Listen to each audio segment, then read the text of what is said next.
Your contact with this information is no accident. Your search for truth and deeper meaning has led you here. But remember, the truth is not outside you. It comes from deep within you. There is more to this reality than you are being told. And we are all secretly asking ourselves the same questions. Who are we? Why are we here? And what is our destiny?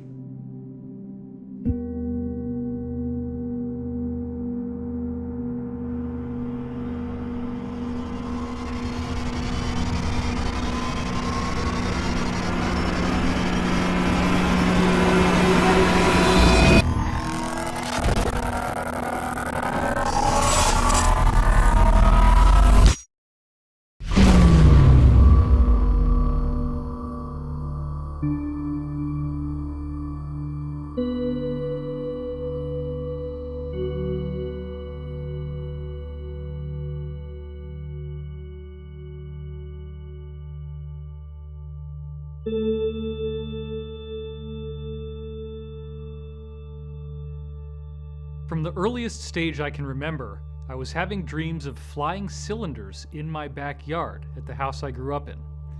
And these cylinders did not have wings, and they would sort of flutter in the air. Interestingly enough, I also had many meetings with an old man who seemed to be connected to these flying cylinders. The old man had gray hair and a gray beard.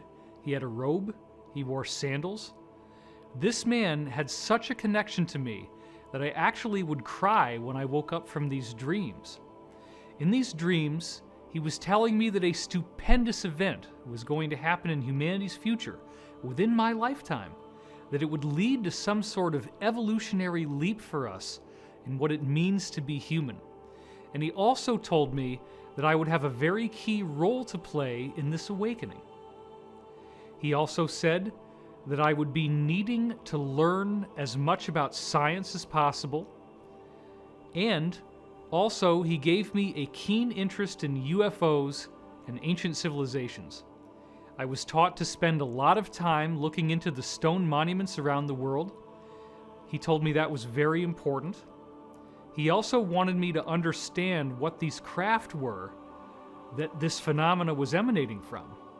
A very powerful event happened when I was 5 years old, where I woke up in the middle of the night and I was floating over my own body. My body was alive. I was floating over myself in bed and I could see myself sleeping. But interestingly enough, my astral form, or ghost body, as I thought of it at the time, had the same pajamas on that I was wearing in the bed. So I'm literally looking down at myself, seeing myself sleep, and I then floated down the hallway, feet first. I felt as if there were voices talking. I felt a very strong energetic presence. And then I stopped at the stairwell that I would normally be walking downstairs through. And at that point, on its own, my body turned 90 degrees and then tilted up on a diagonal angle. And I started to drift down the stairs. As I then surged with fear, thinking, oh my God, I'm dying, the experience suddenly terminated and I was not able to go any farther. However, I've come to believe that most likely I did have more experience after that moment in the stairwell, but that I was spliced back into my body without the memory being retained consciously. As I grew older, this out-of-body experience compelled me to try to get another chance. So for 2 years after this happened, every night I prayed to get another chance to fly out of my body and meet the old man in person, quote-unquote, instead of in a dream. After 2 years, I broke down and told my mother what happened, and she was progressive enough to tell me that what had happened to me was one of a series of things called extrasensory perception, or ESP. So literally, I'm a 7-year-old kid, and I went underneath the stairwell in the basement of my house, and there was a whole row of paperback books, one of which said ESP in big capital letters. The title was How to Make ESP Work For You by Harold Sherman. I started reading the book. I was in 2nd grade. Most kids were reading Clifford the Big Red Dog. I did not understand many of the words, so I had to use context, but I was able to get through the book. For me, Reading people's minds, knowing what they were thinking, that was commonplace. I was very aware of what people were going to say before it came out of their mouth. I was very attentive to the eyes, the body language, the ambiance, and the nuance of a particular environment I was in. All of these things in my early childhood seemed to be anomalous until you started talking to certain insiders, at which point you realize this fits in with a greater mosaic. And it suggests that, like many others on Earth, I'm not suggesting that I'm unique here, there was extensive extraterrestrial contact that still to this day I have not been able to recover the memories from. Everyone in the UFO community is faced with a seemingly outrageous challenge to try to make sense out of the enormity of material that there is to study. How do you effectively navigate a course through an incredible body of material that encompasses many different ancient civilizations that have megalithic architecture or giant stones? How do you bring in the element of secret societies and the occult ceremonies that are taking place within these societies? What is the relationship between those secret societies and the governance of our modern world at the elite level? Is there a deep state? Is there some sort of supranational cult that is actually controlling the world? And then, how does this knowledge gel with the concept of a spontaneous quantum leap in human evolution that could be coming our way? A good starting point for this esoteric investigation is to rethink everything that we thought we knew about history.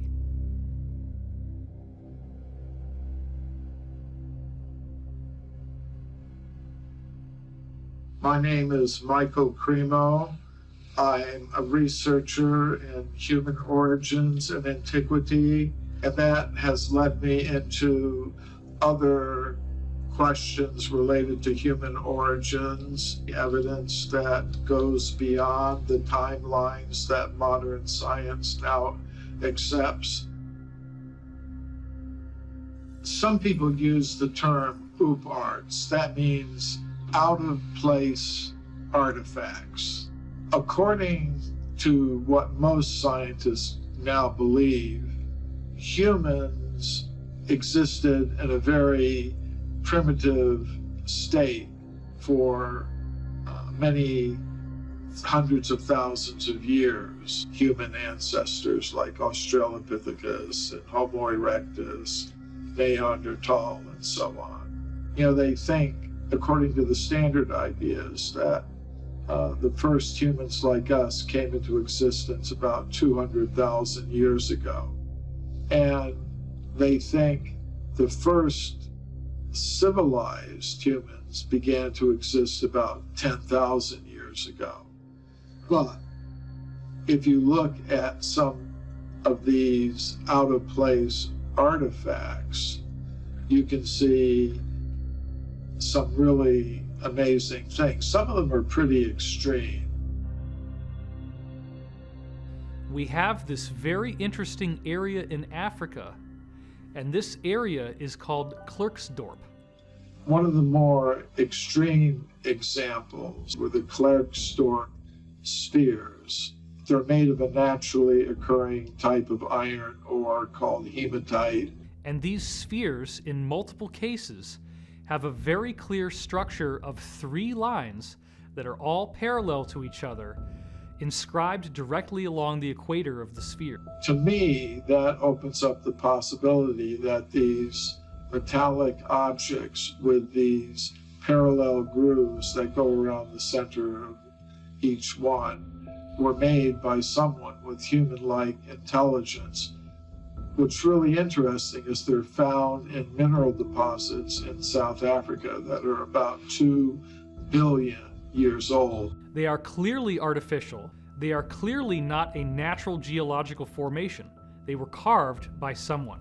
This opens up another huge category of information, which is what has been referred to as the ancient builder race. My name is Corey Good. I'm a secret space program whistleblower and a extraterrestrial contactee. Because of my access and clearance in the programs, I was able to learn a lot more than what is generally available about the history of our solar system. So during the time that I had this unprecedented access, I also started to look deeper into the history of our cosmos, and I started to find little bits and pieces about an ancient race that they refer to as the ancient builder race. And they called them that because they knew nothing about them. They had found ancient structures all throughout our solar system and other solar systems that were around 2 billion years old.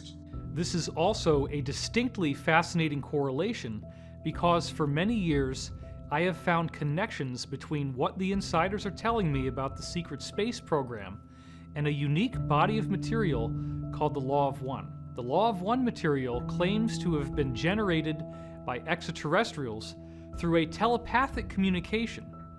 I lived with the people who generated this for 2 years. Their group is called L&L Research. The source of the Law of One claims that it originated on the planet Venus when it was Earth-like. They are similar to us, as in third density, or third dimensional if you will, and they said that they date back 2.6 billion years ago. Now that is amazing, because we didn't know about the Klerksdorp spheres back in 1981 when this came through, and yet the dating they gave in the Law of One for when they were third dimensional like us is exactly the same as the geological dating of the Klerksdorp spheres. And best of all, in the Law of One, they said they had a particular affinity for the pyramid shape, and they built it extensively. Therefore, it does appear that the solution to the mystery of who is the ancient builder race is that this is the group now identifying itself as Ra, the group that gave us the Law of One material, the same group that ultimately contacted Corey Goode, appearing as blue avians, now appearing in 6th density, billions of years later, after they were like us. They are apparently the most evolved extraterrestrial group that has ever been involved with humanity. So one of the few things that we do know about this ancient builder race is that they had created this giant defensive grid around this local stellar neighborhood that we're a part of. 52 local stars clustered together. And they had created these giant Death Star types of ships that were the size of moons and planets that set up a grid around the entire local star cluster that prevented any types of intruders from coming in. And this grid was in place and kept our local stellar neighborhood safe from intruders for billions of years. It does appear, based on some very understated things they say in the Law of One, that they had quite the vast civilization, that they spread out to many neighboring stars. This is the ancient builder race. They colonized all the neighboring stars in our solar system.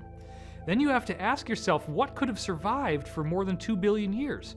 Well, this is very fascinating because throughout our solar system, according to insiders, we have a cosmic junkyard.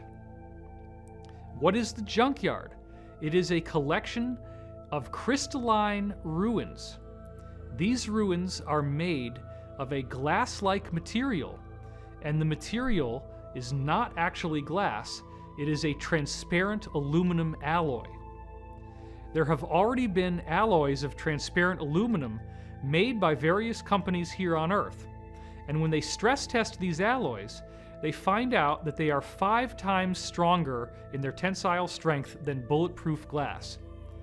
As our secret space program has apparently gone beyond our solar system with reverse-engineered technology similar to what they acquired in the Roswell crash over 70 years ago now, they found that all of the approximately 54 different stars in our own local group of stars, which are all gravitationally connected, every one of those stars has planets and moons and satellites with these same crystalline ruins on them. Obelisks, pyramids, and domes. Fly by the comets, visit asteroids, visit the moon of Mars. There's a monolith there, a very unusual structure on this object that goes around Mars once in 7 hours. When people find out about that, they're going to say, who put that there? Those obelisks, pyramids, and domes only constitute what is visible on the surface. The ancient builder race spent a lot more energy building inside these moons and planets. We're talking about vast regions that are habitable, where all you really need to do is seal off the door to the outside and reintroduce air pressure. And now you have pressurized an environment that can be occupied by human beings. What I believe is that in 1976, when Viking did this incredible reconnaissance in the bicentennial summer, they photographed something that was a mystery, was at the centerpiece of the NASA raison d'etre for going to Mars, the search for life, and they then never followed up.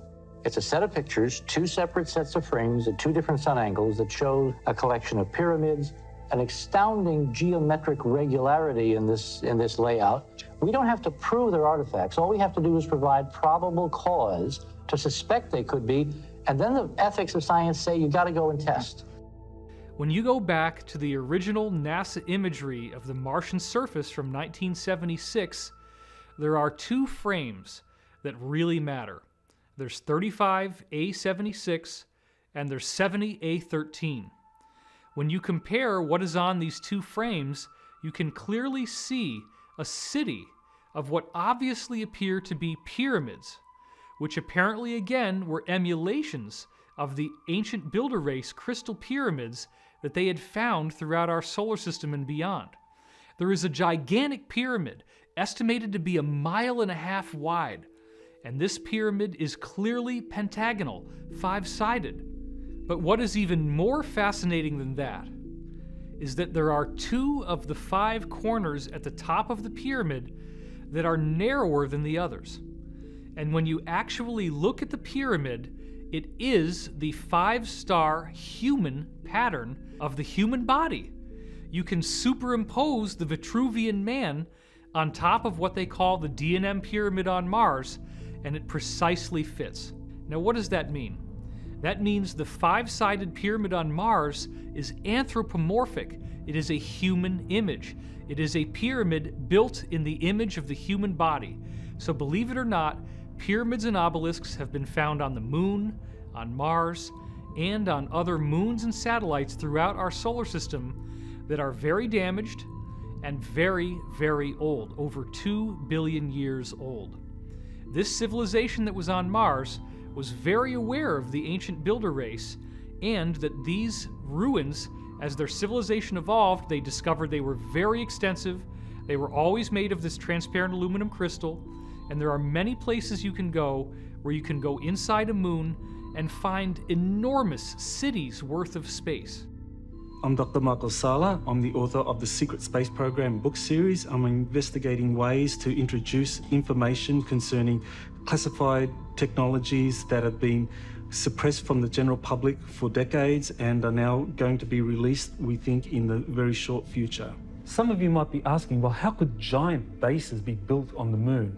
Well, we know, according to a group of Japanese scientists that released a paper in 2017, that giant caverns have been discovered in the moon, and that one of these caverns is big enough to house the entire metropolitan region of Philadelphia within it. The people who were involved in this ancient builder race seem to have mysteriously disappeared, and the cultures that came after them worshipped them as gods. They would emulate their architecture. The people who were on Mars, which we call the progenitor race, they actually built their own structures that were very similar to what they had found all throughout our solar system. We had Tiamat, which they say is basically a supermassive Earth. And we had Maldek, which was Mars, much smaller than Earth, but it was behaving as a moon around Tiamat. 2 different civilizations had developed, and they were very similar. The beings on Tiamat, they all had these elongated skulls that we've seen in various studies, but they were slightly different. The beings on Tiamat were slightly taller and had different shaped skulls. The beings on Maldek were slightly skinnier and smaller, and again had slightly different skulls, but they were genetically related. They were considered basically cousins. and they had royal families from both sides that were in competition with each other and warred with one another. So at some point, this group that we call the pre-Adamites, they entered into warfare with another civilization that is in our local 52 star cluster. And they developed this plan to harness the ancient builder race grid and to use it as a weapon against their enemies. And this grid, it works through what we call the cosmic web. Every star, every planet is connected with an electromagnetic filament. And that's how portal travel works. You travel through these electromagnetic filaments.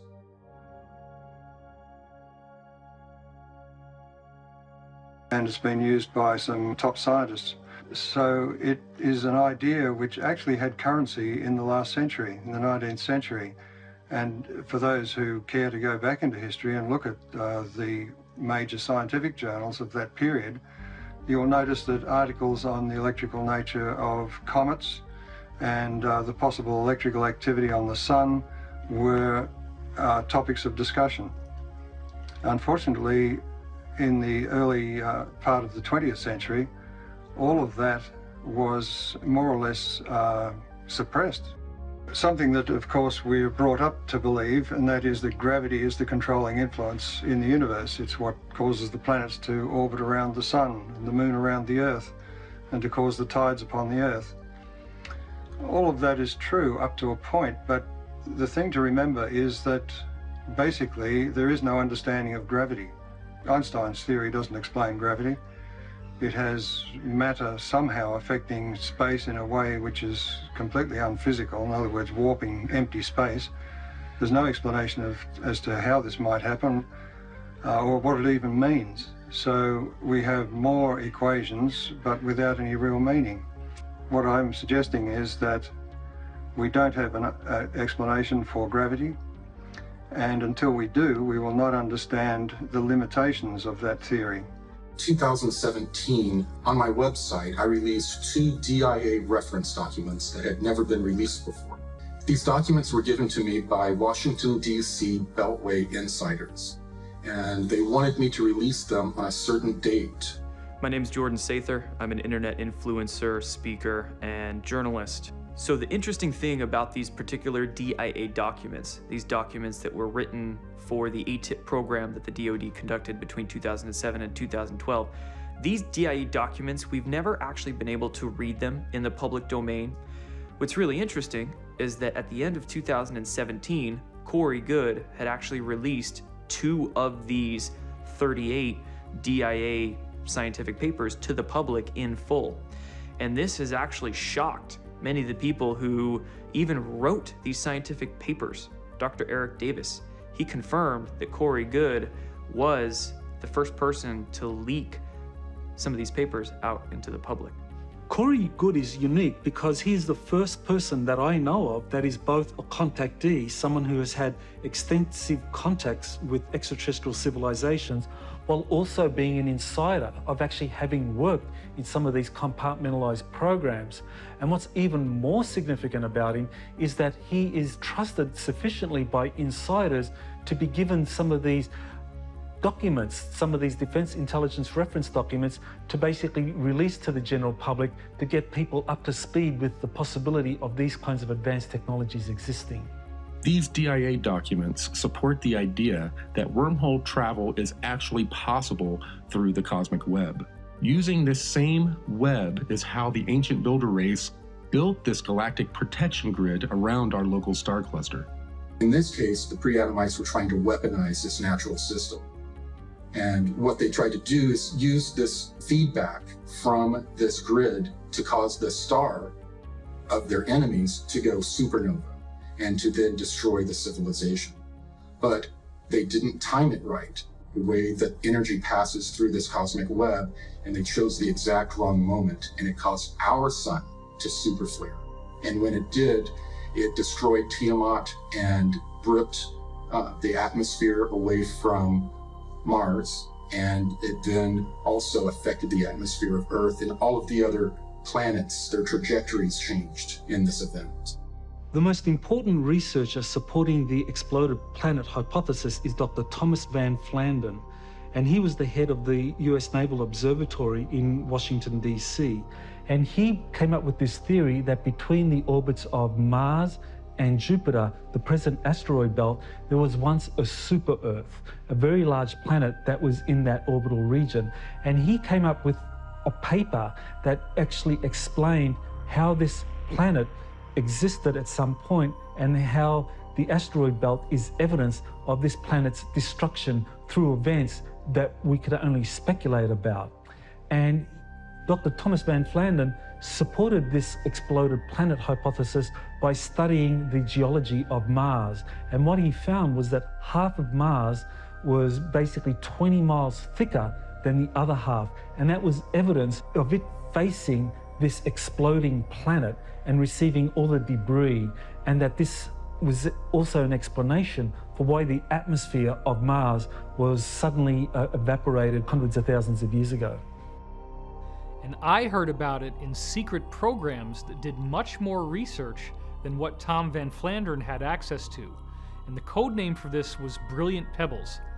One of the fascinating things when I first met Corey Goode was that he knew what the code name Brilliant Pebbles meant without me having to tell him. I had already written it up, I already had recordings of people telling me this name.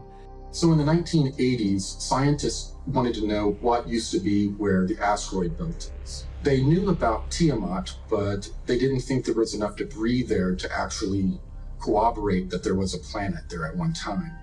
They developed this algorithm that traced back over time where these pieces would have been joined and would have been one piece, and where mathematically all of the other planets would have been. And they were able to extrapolate that yes, there was a planet that was in that location, but most of it had been blown further out of the orbit. Interestingly enough, though, there was a project Brilliant Pebbles in 1987 by the beginnings of the secret space program, SDI, enacted by President Reagan, that had to do more with a missile shield.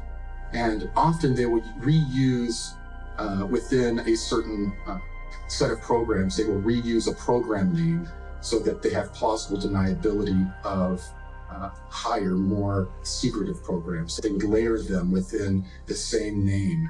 And that way, if someone would mention Brilliant Pebbles, one of the scientists would be able to say, oh, no, that just had to do with a missile shield. It had nothing to do with anything extraterrestrial. There's a CIA document that actually has the transcript of a remote viewing session where the remote viewer was asked to look at what happened to Mars just before a cataclysm that occurred up to 1 million years ago.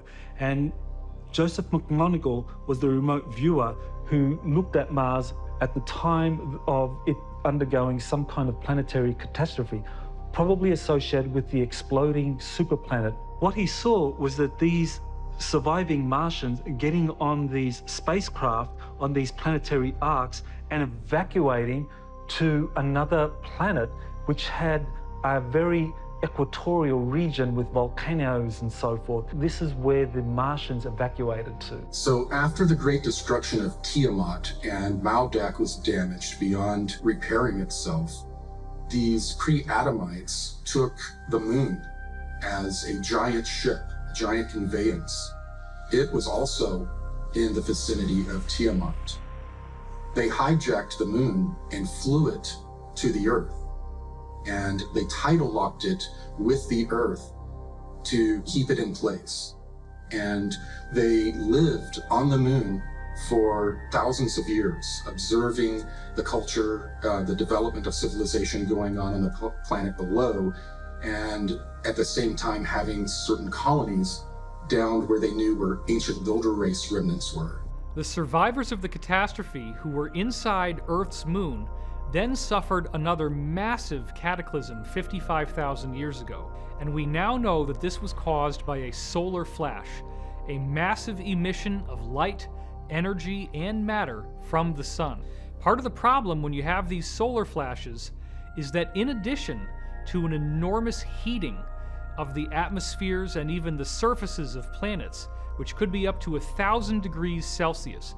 We're literally talking about a heat that can melt stone. You also have the sun throwing off a great deal of debris, a great deal of chunky, molten material that will physically strike the surface of planets and moons. This solar flash is what now is being called a micronova. A supernova is where a star completely explodes and nothing is left except for a red dwarf or a brown dwarf. Whereas the micronova causes an incredible flash to occur, but the star maintains its stability and structure in the aftermath. The latest NASA research that's only come out in the last year proves that there are multiple documented examples of micronovas everywhere we look. This is not uncommon. Stars do this naturally, and it is a very normal aspect of a given solar system. So after these pre-Adamite groups from Tiamat and Maldek had moved to the moon, they were there for thousands of years. And as we know now, the solar system goes through a cycle of destruction. We had another solar event that wreaked havoc on the moon. It would appear, based on historical records, that the people living inside the moon did not know that this solar flash was going to happen. It was being kept secret from them by their own governmental elite. I once had an insider who we call Bruce, who described that his faction of the military-industrial complex was only able to go inside these inner passageways in the moon a total of 6 times on covert missions that they sent people in through. And they found a vast amount of control systems where you walk into a room, the lights come on, you have these big giant screens that are very wide with displays on them, there are control surfaces in front of them, and it was gorgeous. And this goes on for miles and miles and miles, countlessly. Everywhere you look, there are these bodies that have not been cleaned up because the amount of square footage inside the moon is so vast and the amount of depth is so vast that huge regions inside the moon have never been cleaned up, never been explored, and there is a horrible stench from these decaying dead bodies. And the remnants that survived that new catastrophe of pre-Adamites loaded up into their last 3 motherships from their home planets. And they flew those down to Earth. They were damaged, and it was more of a crash landing. Later on, when our secret space program located the remnants of these ships under the ice in Antarctica, they named them the Nina, the Pinta, and the Santa Maria. So when these 3 motherships crash landed, the pre-Adamites that inhabited them began to cannibalize the technology and materials to build out a great civilization. And this civilization would later be known as Atlantis.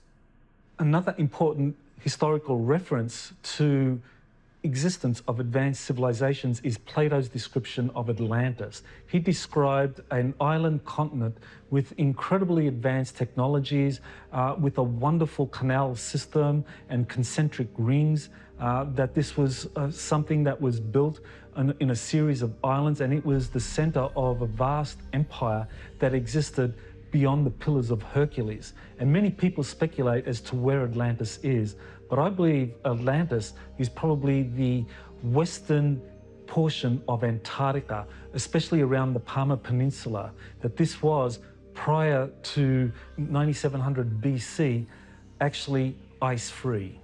They landed in Antarctica, where there is apparently a pyramid that, if you could see it without the ice covering it, is much larger than the Great Pyramid of Giza. That pyramid was a landmark for the surface feature of something that is predominantly underground. There are enormous ancient builder race ruins underneath the surface in Antarctica. The progenitors crash landed in Antarctica, but at the time, the Earth was on a different axial tilt, and Antarctica was not covered by ice.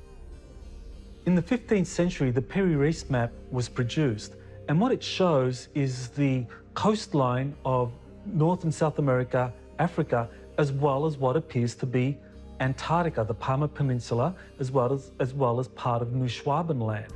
Now, this was well before Antarctica was discovered. When we explore the idea of Antarctica being ice-free, we have to look at the evidence of pole shifts.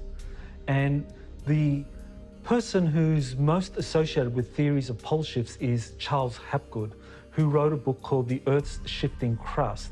And his book was supported by Albert Einstein, who wrote the foreword to it, and basically believed that Hapgood was correct in terms of his theory, how the pole shifts approximately 40 degrees from one age to another age. This pre-Adamite group, while their civilization was thriving on Tiamat and Maldek, they became very, very proficient geneticists. And they brought that with them to the Earth. And when they got to the Earth, they found inhabitants that were humanoid beings. They then started to play around with the genetics of these early humans and developed them into a number of different species, including hybrids with animals that they used as a slave force. So the people who crash landed in what we now call Antarctica began to introduce their DNA into the genetic material of humans from Earth. And those people who were cloned out did have the elongated skull physiology.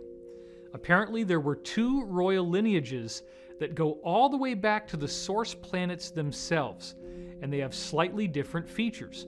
When you look at the elongated skulls, some of them have a distinct bun-like bump that looks almost like there is a ball on the surface of their head there, whereas other elongated skulls have a smooth slope without that bun-like protrusion. This apparently refers to the two major types of extraterrestrial lineages from this exploded planet.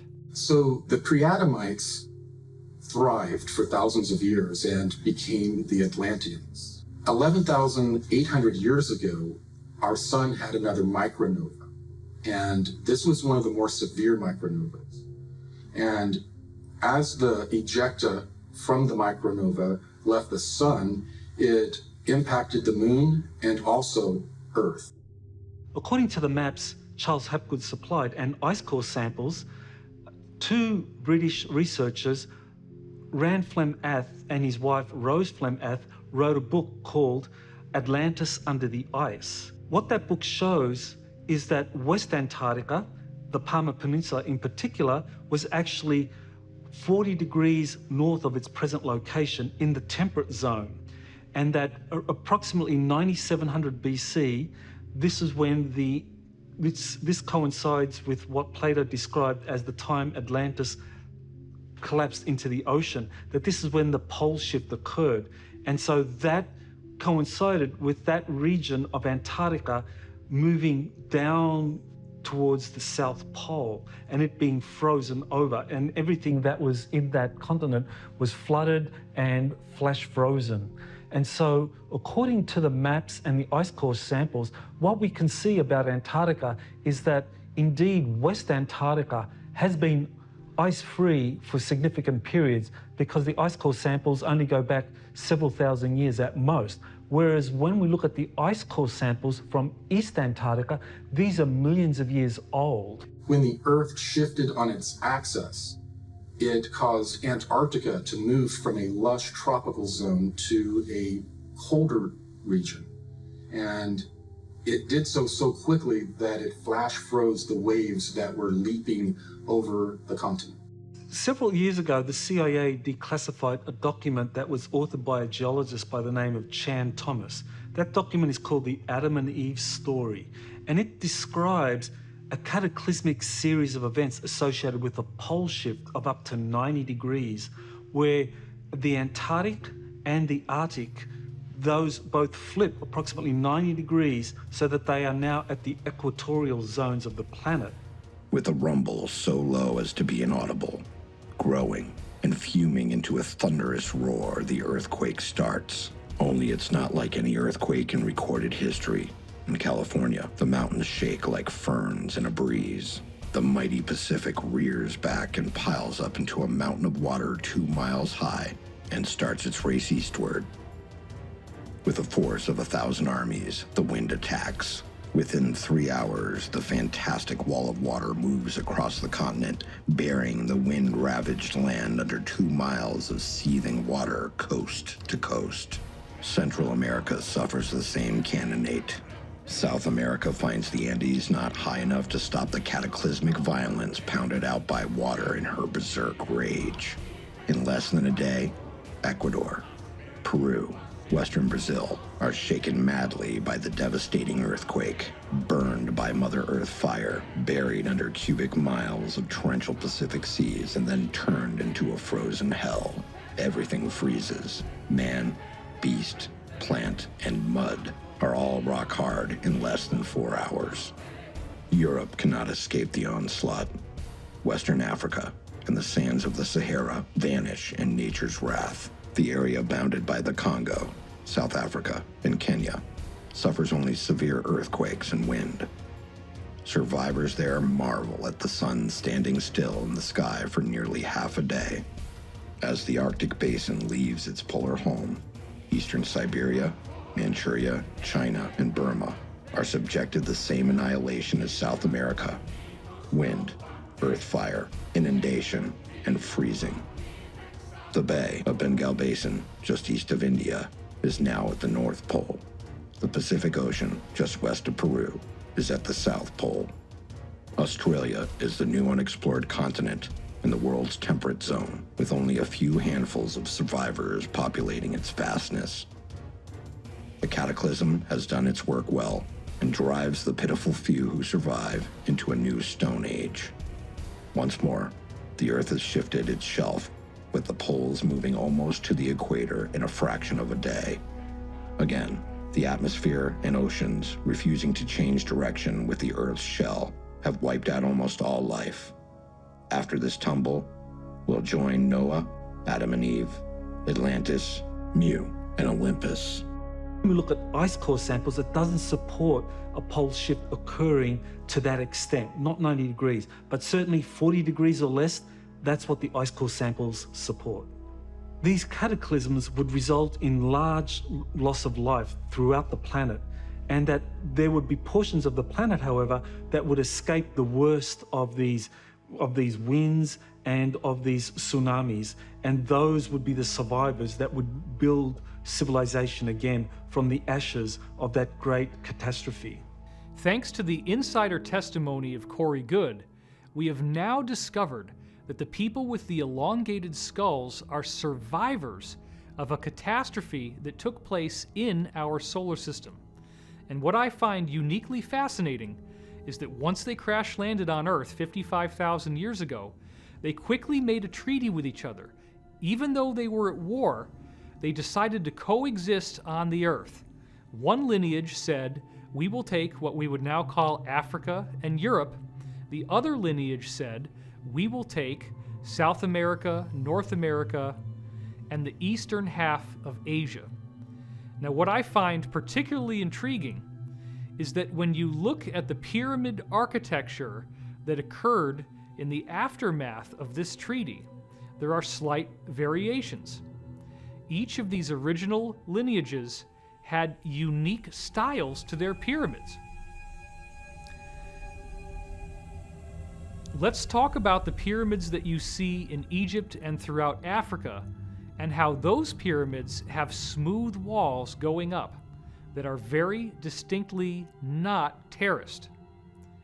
Then, when we go to Mesoamerica, we notice that there are distinct differences in the architectural style, where now you have step pyramids, which almost consistently show different courses. Officially, they've been programming us that pyramids are built in Egypt and Central America. And that's wrong, because the pyramids have been built on all 6 continents. Probably at this moment in time, there is no living soul who have visited and investigated more pyramids than myself. In China, 250 pyramids near the city of Xi'an. We have pyramids in Indonesia. Our friend, Dr. Danny Hillman, discovered pyramid in western part of the island of Java. It is known under the name Gunung Padang, the Hill of Light. Cambodia, Southeastern Asia, the Koh Ker in the northeastern part of the country, a beautiful pyramid. Australia, 2 hours drive from Brisbane to the north, Gympie Pyramid. In Africa, 155 pyramids. The island of Mauritius, 4,000 kilometers away from the African continent, in the middle of the Indian Ocean, 7 beautiful stepped pyramids. More than 300 pyramids in Peru. And then Tucumã pyramids in the northern part, more than 200 of them. The biggest one, of course, Huaca del Sol, the Pyramid of the Sun, near the town of Trujillo. There are probably well over 100,000 pyramids, maybe up to 500,000. But more than 97% are still hidden in the jungles and forests. At Angkor Wat in Cambodia, we have a very unique outlay of different pyramidal type sites. And, according to the work of Graham Hancock, those different architectural sites, although they appear to be randomly positioned, actually align with the constellation known as Draco. And what's best of all is that there is a drift in the Earth's axis called the precession of the equinoxes. And the alignment of where this series of pyramids in the Angkor Wat area of Cambodia line up with the position of the Draco constellation, this only works if you go back 12,500 years ago. And this is precisely the same as the alignment that everyone is familiar with the pyramids of Giza and the stars in the belt of the constellation of Orion. Another thing that is very fascinating about Angkor Wat is that when you look at some of the temples within this area, and there is one, for example, called Bakse Chamkrong. Oh my God, it looks exactly like the step pyramids in Mesoamerica. As you look at this overlay, notice the perfection of how these two different pyramids fit together. This is not a different society. This is a unified culture. But wait a minute, we've got Mesoamerica and we've got Cambodia. They're separated by the vastness of the Pacific Ocean, and yet they're using exactly the same architecture. The elongated skull physiology has been found all over the planet. We see it in Boskop, South Africa. We see the same type of remains being dug up in a dig in Siberia in a town called Omsk. We also saw reports that the Mongolians, or the Huns, as they conquered going west, had these strange elongated skull features as well. We see these skulls in the tombs of the elite in Europe. And then, interestingly enough, you have a different strain that we find in the Americas, both north and south. I find it very fascinating that this evidence is hidden out in the open.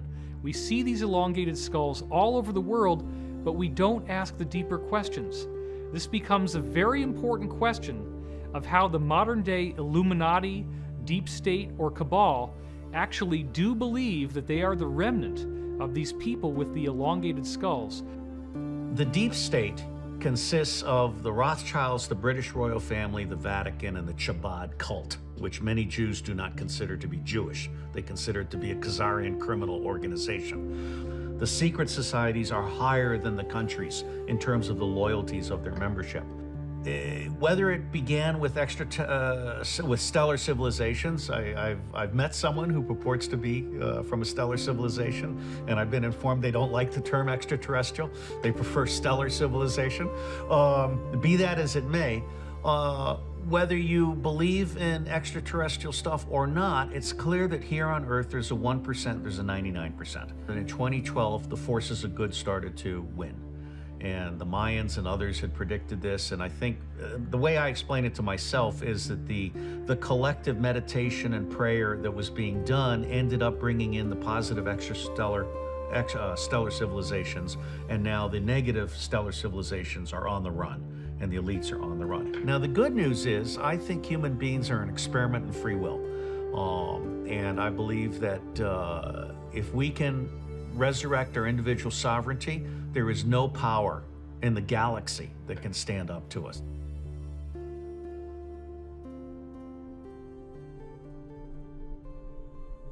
As I got older, there was another series of high strangeness events that took place. I was often having high fevers as I grew up. And these fevers were correlated with two distinct phenomena that would always happen. The first thing is that I would have a very strong sense of pressure in my ears, and I would start yelling to try to get over the sound. The other thing that would happen is I would get geometry in these hallucinations during the fevers. I would feel as if the world around me had been turned into geometry. I would see strange geometric patterns like mandalas superimposed over everything. This was not at all enjoyable. It was very unpleasant. I would be screaming, and my mother would have to calm me down. As I got older, I discovered that those fevers were most likely an extraterrestrial phenomena in nature, that there was something going on. The way these extraterrestrials on the benevolent side change our DNA is through a virus. Now remember, what does a virus do? It defeats the cell wall and injects its own DNA into your cell. You can take a cell that defines who you are with its DNA and inject new code into it with a virus. I remember having dreams where I was seeing benevolent, ordinary, human-looking people like the old man in robes coming into my space, landing in this roughly bus-shaped craft in my yard, bringing me on board, and actually giving me these injections of these viruses so that my DNA could be modified and upgraded. I would wake up in the middle of the night. I would be on some sort of program that I didn't consciously have any objection to, where I felt like it was time to go to school. I would walk out the side door like it was time to go to school, but I would notice that everything was black, and I'd say, what the heck is going on? I'd turn around and go back into the house.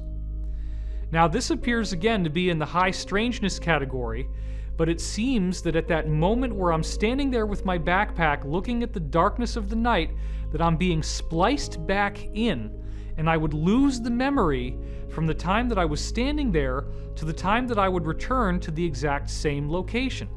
This is actually a very common thing that you read about in the contactee literature regarding these extraterrestrial contact experiences.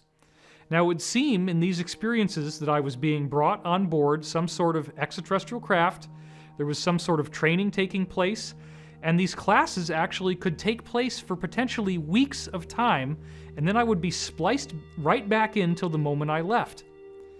It does appear that there is a whole section of my life that I have no conscious access to at this time, and certain insiders have told me that because of my unique family background, where the Wilcock line is an English aristocratic bloodline from Yorkshire, that I apparently do already have some of this extraterrestrial DNA. Right now, millions of people on this planet are already in contact with extraterrestrials and they don't even realize it. These beings are contacting us through our dreams and through our subconscious, and many of the thoughts and ideas that we're coming up with don't originate from us. The purpose of contacting people through their dreams and subconscious is to acclimate them and prepare them for open face-to-face contact. Well, I'm James Gilliland, and we're here at ECETI Ranch. Well, ECETI stands for Enlightened Contact with Extraterrestrial Intelligence. Yeah, the beginning of ECETI actually came in visions.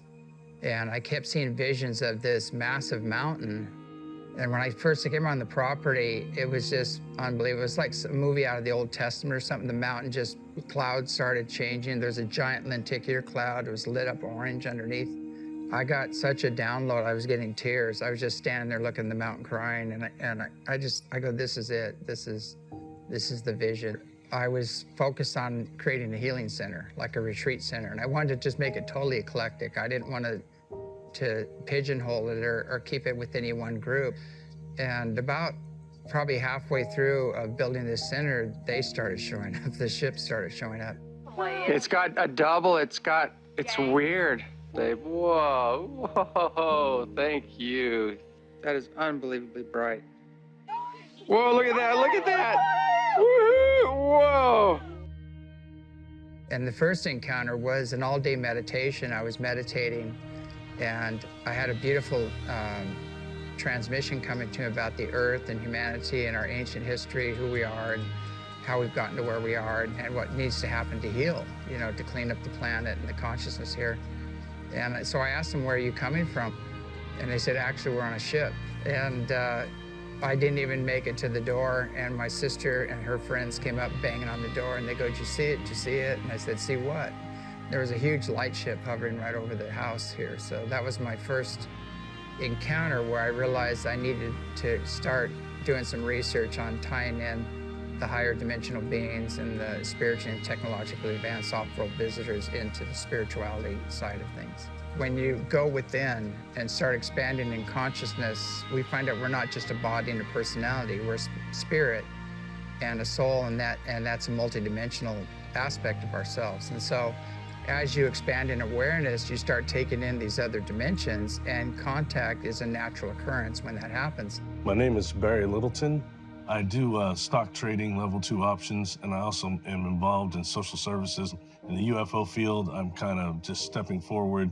It started off with childhood experiences, so that's one of the things, but then I went into what I call adult onset experiences, which included missing time. So we're looking almost 20 hours of my life was missing behind being upon board these ships. When I talk about it now, it sounds very uniform, but it took a lifetime to put the pieces together. Instead, I was more into hiding it to a degree and trying to just be normal and whatever it took to kind of try to blend in instead of talk about these experiences, anything like what I'm doing now.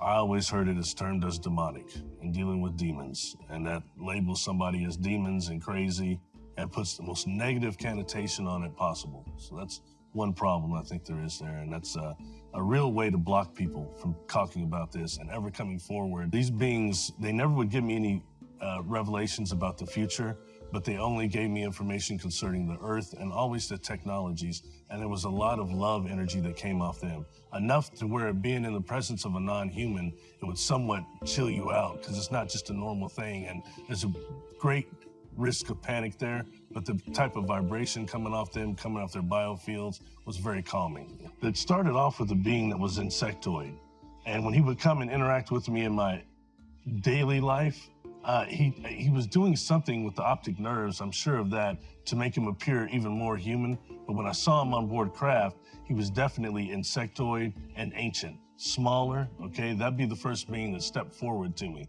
There was another one stepped forward that was Mana, but it looks like Earth's brain coral is the way this being's head looked, okay? And taller, but very peaceful and also very scientific to a degree.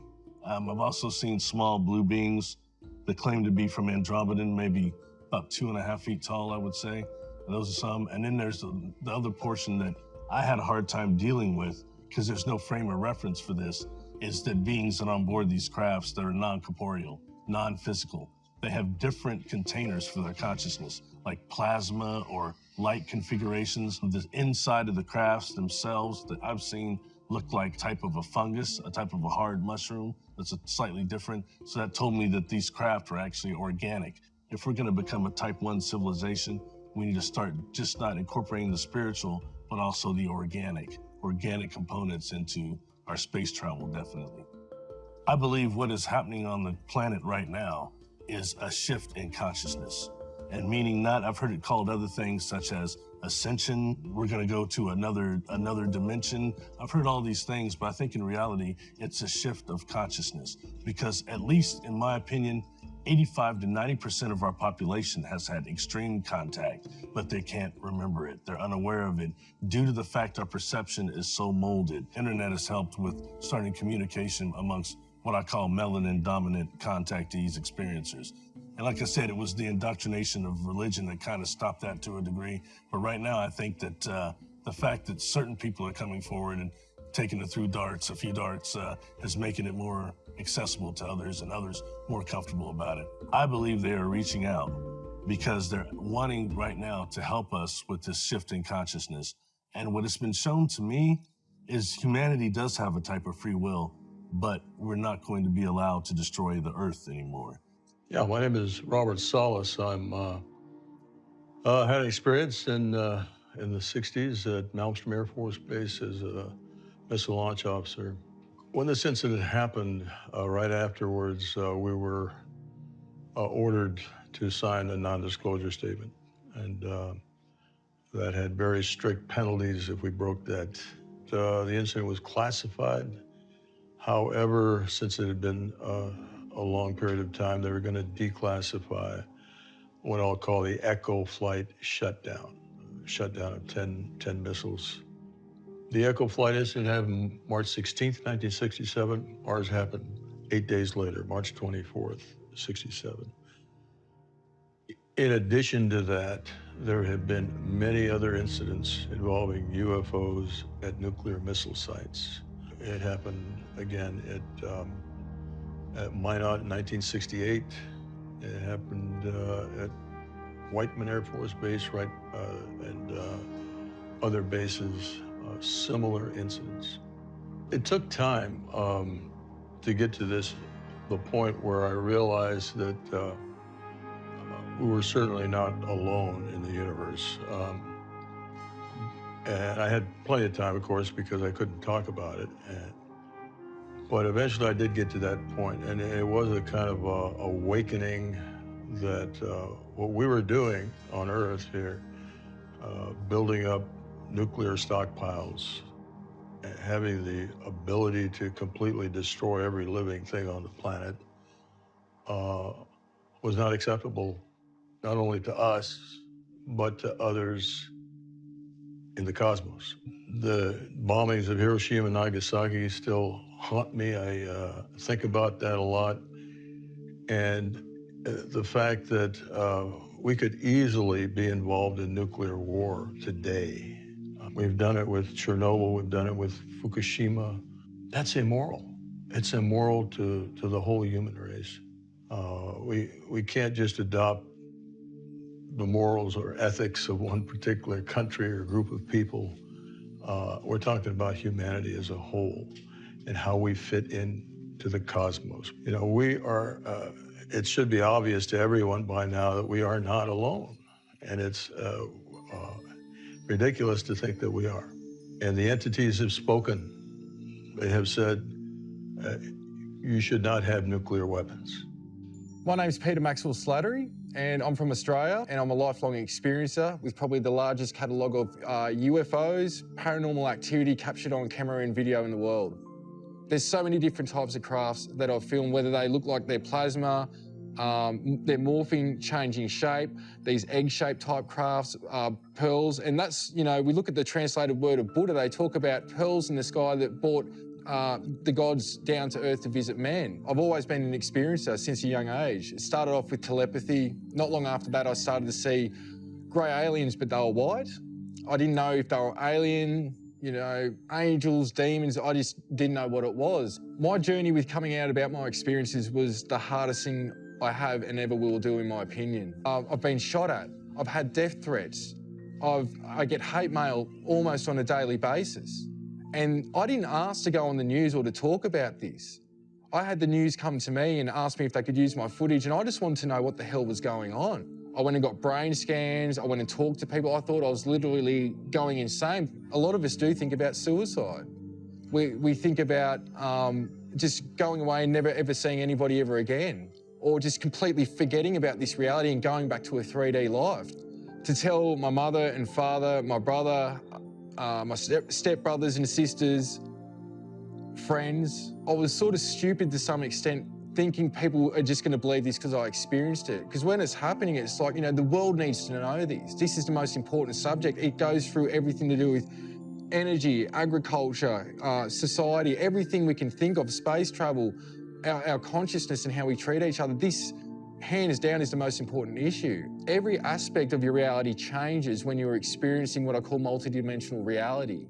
An experience that I've had that really touched my heart with the start of all this was I was in my lounge room and broad daylight, middle of the day, and I was approached to what I can only call is liquid blue light beings. Now, before this experience, I'd seen these liquid blue light orbs coming in and out of my house. I didn't know what it was, but one day they appeared as 7-foot tall light beings. They were all male, they were all female, and the information exchange from that experience, it didn't last too long, but there was like, it's almost like somebody stuck a USB stick in your consciousness and all this data, imagery, information of a wide range of scope on different aspects of not just humanity, but who we are, where we come from. All this data just came flooding in. But the information from this being was relating to who I am, that I need to wake up and remember who I really am. It comes down to something that I call Operation Starseed. And why I say starseeds, not just are we from the stars, we are from Source, an overall collective. They showed me the makeup of this reality. I've shown other universes, and each universe we could call Source or God, and it had its own planes and dimensions that created another super intelligence. These universes were cell of a bigger intelligence. And so from that understanding and that experience, they were showing me that we've come down the planes and dimensions, the strongest souls right now, to help uplift the consciousness evolution here. We're here for conscious evolution to help humanity help themselves. So what we have on Earth is a wide variety of different extraterrestrial races who cherry-picked DNA from all over the galaxy. Let's look at this particular population. Let's look at this particular population. They're all fundamentally human, or humanoid at least, because that's a constant throughout the galaxy. But this particular human race has a spiritual sense. This particular race has telekinesis. This particular race has telepathy, or has some sort of unique resiliency. And can we chop that out and then make our own designer humans who have the best of everything we can find all throughout the galaxy? Over 60 of these genetic farmer race groups came together and formed a super federation. And this super federation was formed to help them manage this great experiment that was made up of 22 different genetic experiments on human beings on this planet. Some of the examples of how they would make these genetic changes is that they would use viruses as delivery systems. They would make changes to certain genetic markers or genome in this virus and use the virus as a delivery system. And not only did the virus deliver the genetic changes to the civilizations they were working on, but they also were used to cull off the weaker genetics and allow the experiment to thrive. These genetic programs were developed to boost or enhance the natural evolution or ascension of the beings on the planet. And what they would do is they would take a genetic approach where they would tinker with our genetics. And instead of allowing eons of time for genetic changes to occur, they would cause them almost instantaneously. So on our planet, we have all of these different genetic experiments that are in some cases competing with each other. To prevent these experiments from mixing with each other or wiping each other out, they began to develop social norms and different ways for these cultures to self-police and protect their own genetic experiment from being interfered with.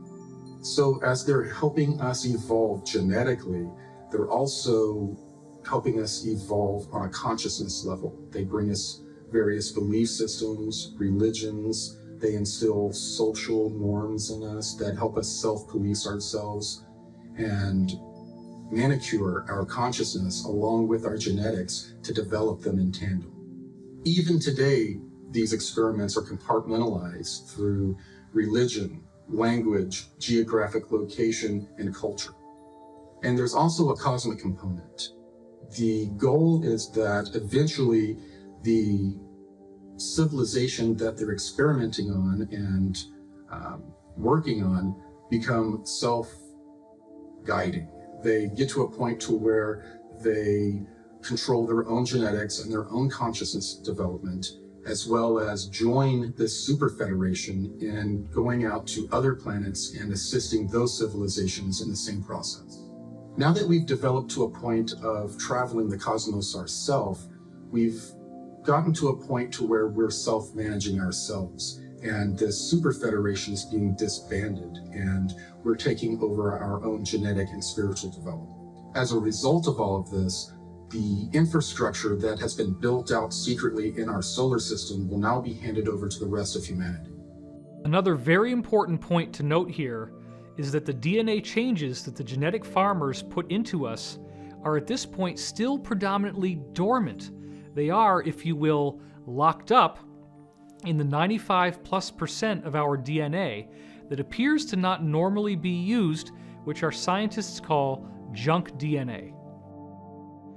We only use about 5 to 10% of our DNA for building our body.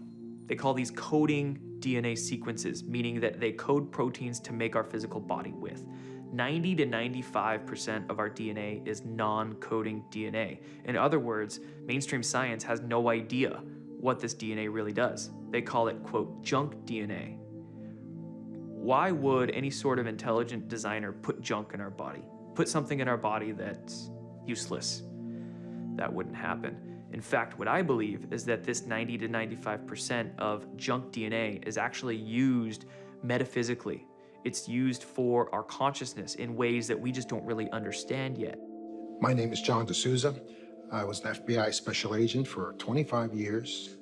One of the things that I notice at the FBI and in any law enforcement group really is that they are demonstrative of the larger rule that there's always a percentage in any segment that demonstrate these extraordinary powers, these extraordinary abilities, 5, 6, 7%. Luckily for us, they save extraordinary numbers of people's lives using those abilities.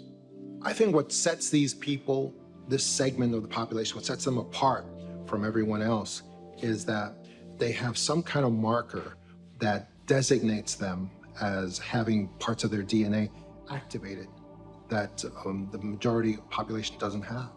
And that's something that's evident no matter where you go in every group. There's always that segment, that remainder of people that they just activate. One of the first great experiences of the paranormal that was shared by me and hundreds of other law enforcement officers was what we called the Indigo Kids of 9/11.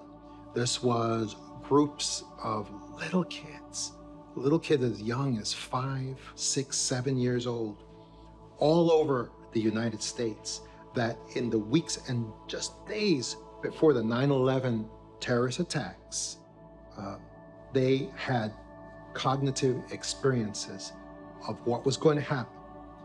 And they displayed those experiences the way the little kids would. At school, sometimes they did it with drawings, with finger paints, with arts and crafts, representing burning buildings where people were jumping out of the buildings. And people, no one really paid that much attention to it until 9/11 happened. And then we in law, we set up all these intel centers saying, report anything at all that occurred just before 9/11, anything suspicious, anything at all, doesn't matter what it is. And people did. People reported these little kids. They reported them as having dreams and visions and arts and crafts representing what happened on 9/11. So we had to go investigate these little kids for possible connection to terrorism and their parents. We had to go question them, and we did. And in every case, they had a vision, they had a sense, they had a remote viewing, they had something of that sort. And there was no physical explanation how they could have known. And that's the Indigo Kids of 9/11. It's very evident to me that corporations and government intel agencies are very intent on monitoring and identifying everyone who's had these anomalous experiences, because they want to identify them, because later on, they're probably going to scoop them up. It's like gun registration. You got to know where the guns are so you can get them all later on. Now, certain cosmic laws were established for these genetic experiments. To avoid violating these cosmic laws, some of these ET genetic farmer races would incarnate as humans and allow themselves to be experimented upon. These genetic farmer races would also incarnate here for raising our consciousness.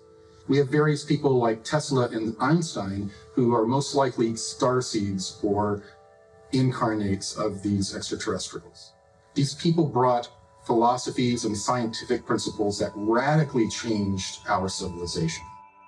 One of my favorite quotes from Nikola Tesla is that he said the gift of mental power comes from God, the divine being, and if we concentrate our minds on that truth, we become in tune with this great power. So I think what Tesla was trying to tell us is that there is this sort of divine intelligence out there that every single one of us has access to if we choose to access it, if we do what's necessary, if we open our minds up to access or to tap into that greater intelligence. According to the different contactees that I've interviewed, basically what we're witnessing at the very moment is a temporal war between different extraterrestrial groups. There's a positive extraterrestrial group, predominantly human-looking, that basically want us to develop our civilization along the path of an ethical, responsible civilization where we basically become part of a galactic community. There's another extraterrestrial group that are aggressive and they want the Earth to be basically develop along the lines of a tyrannical civilization. In a way, these 22 experiments were similar to competing term papers. Each of these races were trying to make their experiment the one that came out on top. So they would often sabotage each other's experiments. And one of the ways they did this was to manipulate time.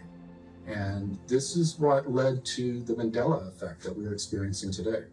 The Mandela effect is this idea that people have different recollections of historical events. The most famous one is some people remember Nelson Mandela dying in prison and others don't. What the Mandela effect represents is it's an echo of this temporal war that different extraterrestrial groups are trying to take us down one timeline or the other, depending on which faction is dominant at any time. There's a long history of colonization projects and starting over. The best evidence of that is called Gosford glyphs in Australia. So the first landings were actually in Australia, not in Africa. It's written in the stone on the Gosford glyphs, and it talks about how a ship came down. There was a Denisovian man, the original man that was here. They added their genetics to him, and they created the hybrids. When they did this, they manipulated to create basically the Aboriginal, the original people. And it was so they could incarnate into that body and have the Earth human experience. When I talked to the king of the Raven tribe, Wilcock, Brendan Murray, a lot of his information tied in with James and myself through contacts. The tribe used to meet the star people there. And then what happened was it was all positive and consensual. But then something happened at a time where other beings were turning up and started to actually remove people from that site and take them on their crafts. And in a time when the human DNA had that multi-strain, 6 double helixes instead of the 2 that we've been hindered to, where the people would transform and escape the kidnappings from these crafts. And the older people informed me that they were taking people off to other continents and creating new humans out of our DNA here. And it was a group from the Orions who were meant to be coming and doing the kidnapping. A negative ET group. Right across this continent, the DNA become attached to the land and the land attached to the actual DNA. We are no different to the planet itself. We're just a fractal. I know that there was 7 major forms of our DNA created in the first place. And I know that some people talk about when there was 7 major forms of DNA was first created, that they created another, like a future form of another 5, like semitones, for the development of the interbreeding, so that when these different physical aspects come together to create new life, then the soul structure was different as well from the previous generations. So that soul structure was already implemented in the ethos. So it's like music, there's 7 major tones, 5 semitones, which makes 12. The creators understood that there was a time when these 7 major forms of humans were going to start to mingle, and so they allotted these 5 extra tones or semitones for them people to be interbred with and to become interracial. Now, a lot of elders, whether it's in America or Australia or other cultures, they talk about that they were seeded by the Pleiadians. We also have a lot of rock paintings and cave art depicting what we call the Wandjina, the sky beings. My name is Clifford Mahudi. I'm a Zuni Pueblo Indian, and I have been working to get a lot of information among the indigenous groups, especially the North American Indians and our neighbors to the south, our brothers and sisters, the Mesoamerican Indian people. And I'm doing this because it is about time that we start gathering the information to convey and pass on to future generations.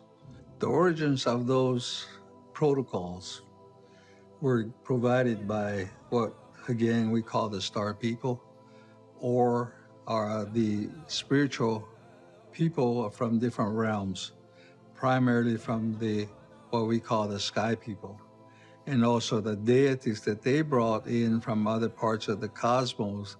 They were put in place so that they have one way of worship. If you look at it in terms of the origin of what we are going, we started out is that technology and spirituality were in connected, real tight in the beginning, and throughout the ages they separated technology away from the spirituality, and then it becomes a hard science. And somewhere in that path, man invented religion. Religion was primarily for 3 basic reasons. First of all, was fear, and of course the other one was control, and the third one was greed. And so it worked against spirituality. The indigenous community had technology that was performed through the conscious methodology. For example, there was remote viewing. I'm John Vivanco, and I've been in remote viewing for over 20 years. I was working in a civilian think tank. We were civilian operation, yet we were utilized by some of those in government. And usually the stuff in government was bizarre things. It was never normal type stuff. There's one case that we've really dug into, and that's the case of J.C. Brown. He claims that he came across a cave that went, 11, 14 miles underground. And he came across what he called the village, eventually he called the village, which was these cutout rooms. In these rooms, he found giant mummies that were up to 12 feet tall. We decided to take this case, see if we can find out first if it's real. What's going on here? Digging into these giants, we went further, right? So we also go and we identify the location where we can find them, the whole 9 yards. But as far as the giants are concerned, these are from an ancient civilization. These beings have been on Earth for a very long time. When we looked at where they originally came from, it was a seeding on one side, like humans, for instance, and then alien intervention, where they had genetically manipulated this species to be the way they are. And what happened with them was that there was a major cataclysm. This is probably around the time of the flood, so they were still around. And a major cataclysm occurred, especially up in the flooding, up in the Pacific Northwest, that wiped them out. And this cave system that these guys went to, these giants went to, was them trying to escape. and get out of the way of this cataclysm. Now, you had humans who survived this cataclysm. Whenever the Earth would have a catastrophic episode, these genetic farmer races would take the civilizations they were experimenting on underground to protect their experiments. You've got petroglyphs up in the Lava Beds National Monument in Northern California who they're describing the cataclysm. They're describing something that happened with the sun that destroyed a huge part of the Earth. And so these giants were wiped out in part by that and in part by, well, Native Americans. I mean, they hunted them down and they killed them. And I don't know how intelligent the giants were. We don't get them as being extremely intelligent. We get Native Americans, Native Indians, humans, this new version of humans as being extremely intelligent compared to them and able to just eradicate them because these giants would end up eating them. They would capture them and eat them. We looked at the reality of his find, and then we also looked at what he was doing at the moment he claims that he found it. And those two things lined up. So we're getting giant mummies. We're getting weaponry. We're getting strange symbols on copper plates. Everything that he claimed that he found, we saw in our remote viewing data. There's copper scrolls are 20,000 years old. They've been dated. And it took me 42 years to decipher not even 15% of it, maybe less than that. Why are they hard to decipher? Because they're in a different language. They're in a vibrational language that you read it with a wet finger, and you're taught that chant, and you chant it over and over and over until that almost like Braille. When you go over it, you feel a slight tingle on your fingers. And you keep translating that, and a picture forms in your, it's not even your mind, outside your mind. So when I run my hands over, there's a probably 4,000 to 5,000 flips, I would call them. They're triangles, and they have different symbolism on it. So you touch the symbolism, it brings you into a library. And the Copper Scrolls gives us instructions on technology, history, timelines, inverted timelines, different math to calculate those timelines. They explain about different physics, about 140 different ways of doing math. The Copper Scrolls, we don't think they're from here. The Copper Scrolls has been mentioned through the Bible, through a lot of the ancient texts. The Mormons have part of the Copper Scrolls. The Catholic faith has it. The government has some of it. And there's other organizations that have parts of it. And there's still some of the Copper Scrolls that's still buried that we know where they are. The Copper Scrolls gives us very specific instructions how to make a spiritual machine so you can actually hear spirit. And you can talk to spirit, and the spirit will talk back with nothing, just the human people. No machinery, nothing else, no cell phones, no prayers, no dancing, no channeling.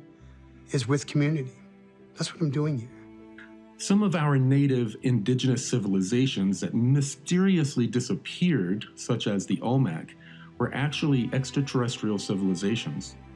So over eons of time, when in other star systems they went through similar catastrophic cycles, these genetic farmer races had brought them as refugees to our planet, and they would live on our planet for up to thousands of years while their system repaired. And then afterwards, they were removed and returned to their own star systems. So it turns out the Earth is a cosmic refugee camp.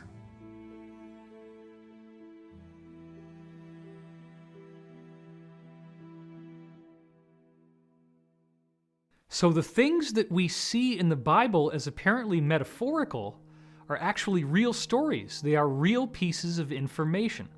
And this, I believe, includes the idea of Jesus arriving. So the group that Jesus came to oppose actually hijacked his message, and as of 325 AD, created the New Testament, where they very selectively manicured Jesus' message to remove the teachings that they thought were anathema to their agenda. So apparently, Jesus spoke to one of the original apostles, Apostle Peter, about reincarnation. This apostle then said that reincarnation was the great secret teaching of Jesus. By removing reincarnation from Christianity, the Roman elite were able to create an airtight Trinitarian doctrine, where the Trinity is God the Father, God the Son, and God the Holy Spirit, and there's nothing else. The Holy Spirit becomes this sort of mystical thing that is not gendered feminine. You have the Father, which is masculine, the Son, which is masculine, and the Holy Spirit, which does not have a gender. Therefore, the role of the feminine is removed from the Trinity, and this is an important point. The suppression of the feminine by the patriarchy to hold down the feminine aspect of human spirituality, and the feminine perspective that would include itself in governance, in law, in education, in all different aspects of society. And one of the huge parts of awakening is, really understanding, feminine energy. And I think, really what's being rebalanced or coming to light for people is the end of patriarchy and the understanding of things like sacred union. But when women are holding sort of this historic resentment towards men, it's still not reaching a place that we need to reach, I think, with each other. To have unity consciousness, because it has nothing to do with men. It has nothing to do with women. It has to do with the programming. It has to do with something that's impacted both sexes. I mean, if you think about it, men have gone off and gotten their limbs blown off in war. Women have been exiled, and there's been a lack of, justice or lack of empowerment. So this is how we heal our DNA. So junk DNA is actually scrambled fire codes that hold masculine and feminine energies in balance. That's how it upgrades, and it connects to the earth grids too. So the rebalancing, has to do with recognizing that the junk is actually a treasure. And if we could see this reality as a really unbelievable love story, the love story is that we're seeking, truth. We're seeking the authentic. We're seeking the divine, and that's within ourselves. And we're divorcing the imposter. We're divorcing the system that has betrayed us. It's like a partner we would never want. It doesn't matter if it's masculine or feminine. It's not healthy, it's toxic, and it's cruel. So the rebalancing, I feel, has to do with, living this life like it's a true love story. But I think this is a huge deal for both, men and women. Men are getting more in touch with their inner feminine. They're willing to maybe share emotion, be more vulnerable. And women are, refusing to, be victimized. And it's all rising to the surface. But it doesn't come down to the gender as much as it comes down to that individual's relationship with their own inner masculine and feminine. And that's why it's not about a rebalancing because something that the men did wrong. It has to do with overthrowing a system of control that has impacted and infected everyone. I do believe that Jesus' teachings dealt a fatal blow to the so-called Illuminati agenda of the Roman Empire at that time. The Illuminati actually believe that being nice to people, forgiveness, compassion, that these are weaknesses and the tools of our enslavement. And they believe that by being free of those encumbrances, that they are superior to everyone else. So part of their religion is that they will practice the extremes of both the positive and the negative path, or what they call the right-hand path and the left-hand path. So they will, for example, simultaneously create huge philanthropic endowments, where they give, in some cases, many, many millions, if not billions of dollars to humanitarian causes, while simultaneously performing the most heinous crimes imaginable against humanity. I want to point out that what Jesus was teaching us about ascension has proven to be of far greater significance than is normally given credit for. Most Christians tend to distance themselves from the idea of the so-called rapture. It is important to understand that the book of Revelation was something that happened to John of Patmos as a visionary, psychedelic-type dream experience.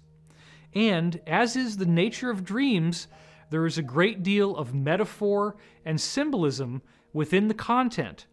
So, for example, the frequent repetition of the number 7, such as the 7 lampstands and so forth in the book of Revelation, actually refers to the 7 chakras of the human body, the 7 energy centers that we have, which correspond to the 7 basic layers of the universe, the dimensions or densities. This is another thing that is described extensively in the Law of One. There are 7 primary planes of existence that correspond with these 7 different grades of evolution that intelligent life must go through, of which we currently are only at the 3rd, which is the yellow center. So you have red, orange, yellow, or 1st, 2nd, and 3rd, green, which is 4th density, light blue, which is 5th density, indigo, which is 6th density, violet, or 7th density, the crown chakra, and then you go back to pure white light, or intelligent infinity, the octave, which is the original identity of the creation that we all emanate from. Now, where I feel that conventional Christianity has missed some very critical data is when we look at the fact that the ascension that Jesus is describing in the New Testament is actually also predicted in almost every other global spiritual tradition preserved in history on Earth. This traces back to 2 of the most prominent historians in the 20th century, Giorgio de Santillana and Hertha von Deschend. They wrote a book called Hamlet's Mill, which was their magnum opus, and in this book, they tied together these legends from 35 different ancient civilizations on Earth, where they all had information regarding this 25,000-year cycle in the Earth. The 25,000-year cycle appears to end with a solar flash, a catastrophic event which also represents a spiritual activation for those on Earth who are ready to appreciate its energetic benefits. So within these secret programs, scientists have become aware of what they're calling a galactic superwave. This wave is traveling through our galaxy and has multiple layers. They describe it as being a giant dust cloud, but with different energetic variables. What they had figured out is they had flown craft out to these locations, and when they did, the energy had a very strange effect on the consciousness of the inhabitants of those craft. People who were positive would bliss out, and people who had more of a negative vibe would become more so. And they described this as an end-time madness that is carried through this wave that travels through each solar system. And when it does, the leading edge acts as sort of a Christ consciousness that forces people to judge themselves and to deal with their own karma and traumas or experience end-time madness. Dr. Paul Laviolette is the first person to have studied the existence of galactic superwaves and basically looking at evidence that through different historical epochs, there have been these great concentrations of cosmic rays impacting the Earth. And Dr. Laviolette had an extraordinary theory for the existence of pulsars. He believed that these were artificially created by advanced extraterrestrial civilizations as warning beacons to newer civilizations such as ours about the existence of these galactic superwaves. And he basically looked at a number of pulsars pointing towards the Earth and the frequencies that they were transmitting at, and saying that this was evidence that these pulsars are transmitting a warning to the Earth to be ready for the next galactic superwave, which, if we're not ready, could actually wipe out our civilization.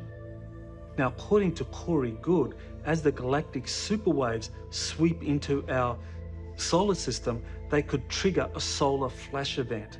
That would be where the sun's corona would be ejected in a massive super flare. And because the Earth is roughly 25,000 light years from the center of the galaxy, that's how long it would take for a galactic superwave to travel from the center of the galaxy to us at the moment. Now, that 25,000-year cycle is not just some nebulous thing. It actually has a very tangible marker in the wobble in the Earth's axis that takes 25,000 years to complete, and this represents the time that is required for the stars in the night's sky to drift through a complete cycle surrounding the pole star. This acts as a type of clock that tells us when the end of the cycle is going to occur. And these historians found that 35 different cultures around the world were tracking this precession, and they had information about this precession encoded into their religious myths. And it does appear that some singular source worldwide programmed these mythologies and left this material for us to discover. This would appear to be the work of the benevolent, positive extraterrestrials, which the people in the secret space program call the genetic farmer extraterrestrials. These beings knew that we were going to go through this ascension process. So in addition to the secret space program, a program was developed called the Continuity of Species Program. And that program was developed to basically scare all of the nations of the world to provide a certain amount of their GDP to these elite to create underground cities and bunkers and colonies outside of our star system in case our sun were to micro or major nova. So the elite powers in control of this planet are planning for doomsday. It could mean a massive solar flare that gets emitted that society is not prepared for. Or it could mean a public that starts waking up, that gets really, really mad. So these elite powers in control, to prepare for a variety of scenarios that could mean their downfall, they've been building a huge subterranean cavern system, basically deep underground military bases, DUMBs. They're kept very, very secret. These free energy sciences and technologies that we've been discussing are most likely kept within many of these deep underground military bases, among many other sort of genetic and other experimentations that they want to do in secret. 20 years ago, I had a Soviet colonel who spoke to me about a deep underground base outside of Moscow that he had been at and he had worked at. And he told me the structure. He said all the levels that were the military levels, the levels that were laboratory and scientists, and he told me that the final level, the most restricted level, was the level that had alien presence on it. Only generals and their aides were allowed on that level. And he said, and even they were not allowed to look directly at these creatures. And that was also the level where they did human experimentation.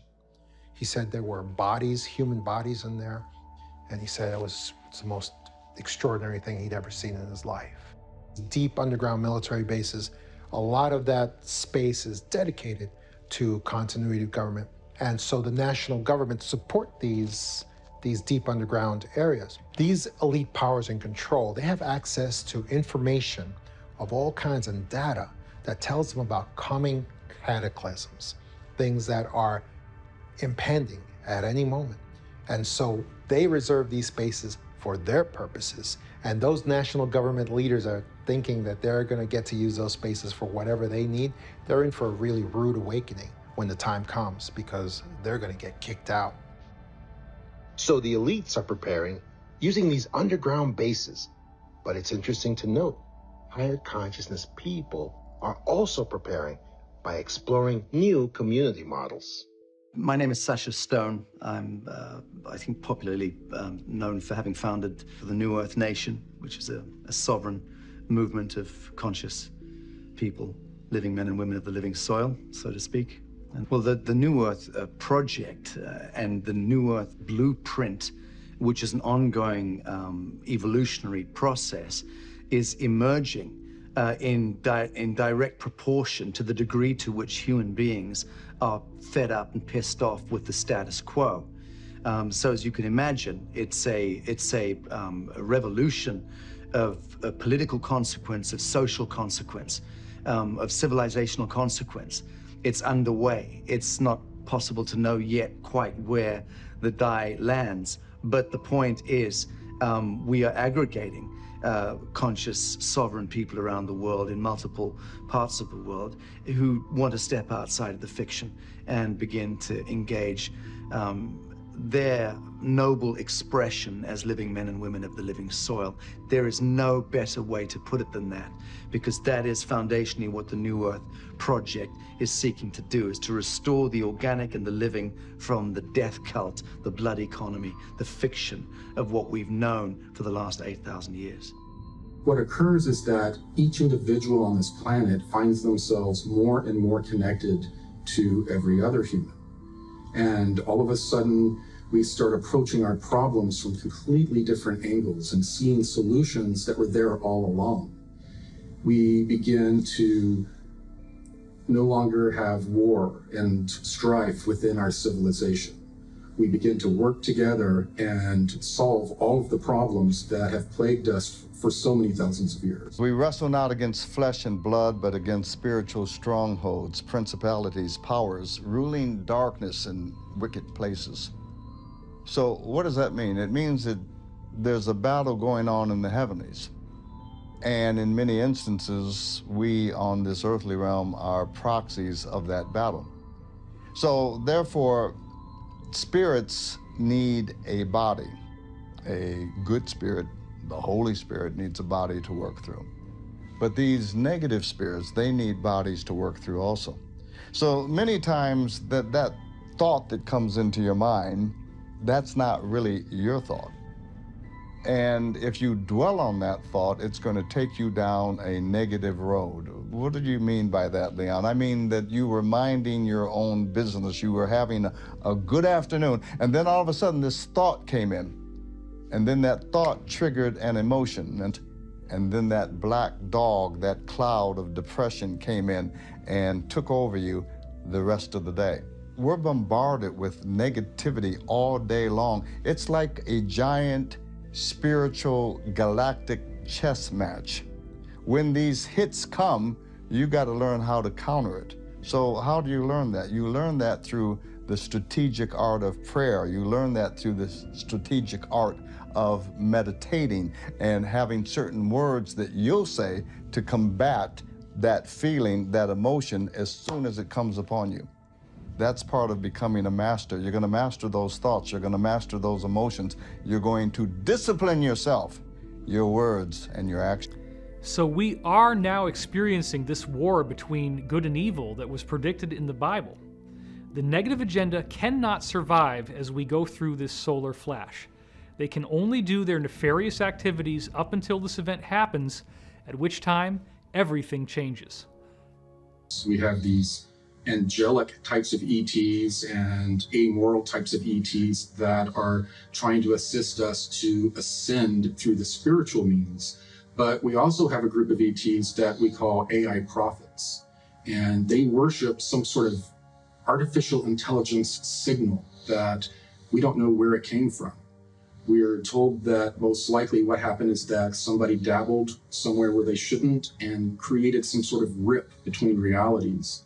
And in the reality where this AI signal came from, there was a mass consciousness that was an electromagnetic life form. And that electromagnetic life form bled into our reality. And because it's an electromagnetic life form, it is able to control and manipulate technology at will. They take those technologies and turn them on the biological species that created them. There are two major paths in the ascension process. One of them is an organic spiritual evolution, and the other one is a technological evolution. The easiest way to relate the technological evolution would be the trend of transhumanism that has developed on our planet as we have developed our technology.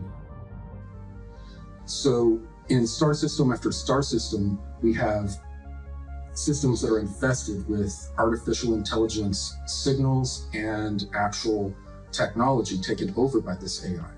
What I've been told is that when we have this next micronova event, that the electromagnetic pulse that emanates is expected to destroy this entire AI signal and infrastructure that is in our solar system, thus freeing us from any type of influence from this AI. I was also told that at the end of every age, there is also a great revealing or apocalypse that occurs that reveals all of the secrets that have been hidden from humanity and is a part of the disclosure and ascension process. This so-called apocalypse is actually not gloom and doom. It's a rebirth. It's a rebooting. It's the beginning of a brand new age, a brand new dispensation. And after it occurs, truly there will be more peace on earth. Truly there will be more goodwill toward man and to one another. Truly there will be a whole new beginning. Actually, it's something to look forward to. Christianity, in the Bible at least, doesn't predict a solar flash per se. But let's remember that the 4 main books of the Bible that contain the direct words of Jesus are Matthew, Mark, Luke, and John. All 4 of these core Gospels have direct ascension prophecies encoded into them. This appears with Jesus actually saying, "As it was in the days of Sodom and Gomorrah, so shall it be in the day of the Son of Man." Now, what does that mean? Sodom and Gomorrah ended with fire and brimstone raining from the heavens, right? So the end of the Son of Man features fire and brimstone raining from the heavens again. That is the solar flash. That's the debris that comes out of the sun.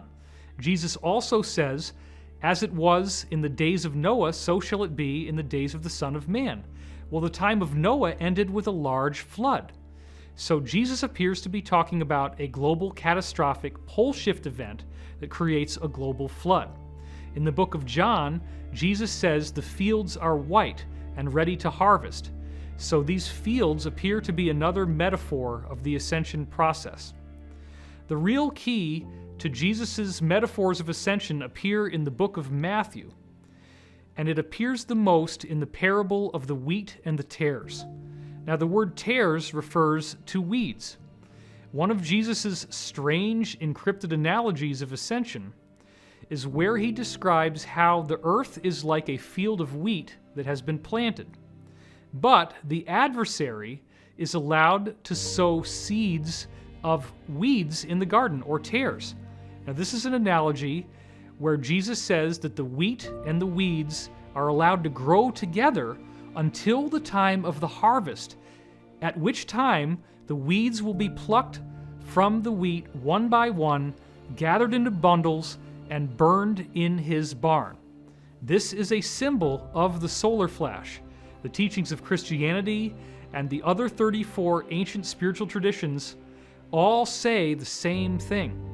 They all say that when this solar flash happens, if you are on the positive side, you are not affected by it except in a positive way. Jesus designed his incarnation to show us what we will go through.